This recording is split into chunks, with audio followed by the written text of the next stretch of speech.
Mr. Alyn Ware from Unfold Zero.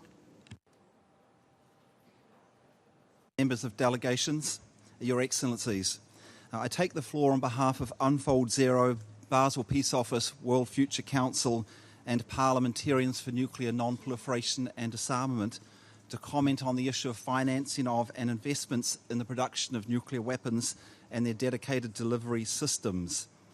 In the March session, we submitted a working paper on this issue which highlights the role that companies manufacturing nuclear weapons play in maintaining and promoting the nuclear arms race.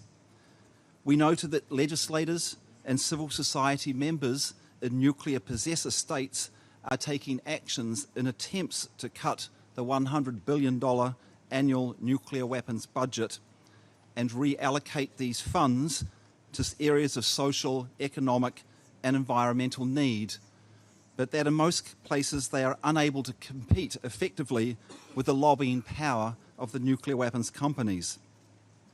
On the other hand, there are actions that can be taken by other states, including those that join the treaty being negotiated, to cut or prohibit investments in these companies.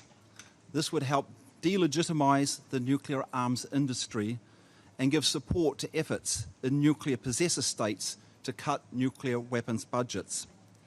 We therefore support the proposals made by a number of delegations to include in the treaty a prohibition on the financing of nuclear weapons production.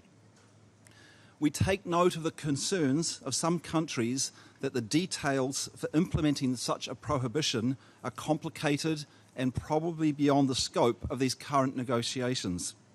One option, therefore, would be to adopt a general prohibition on financing of nuclear weapons, but leave it up to the individual states' parties to decide on the details of implementation.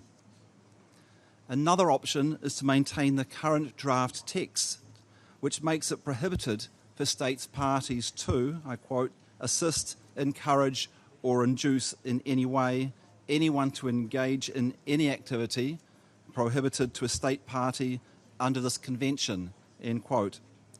This language could be interpreted as applying to financing of nuclear weapons and could give further strength to divestment actions, even if specific language on prohibition of financing is not adopted. We note that several countries have already implemented nuclear weapon divestment policies or practices, particularly relating to public funds, and that these policies have had no negative impact on the performance of such funds. We therefore encourage other states to adopt similar policies and practices regardless of the final provisions of the Nuclear Prohibition Treaty, and our organisations are ready to assist in this regard. We thank you.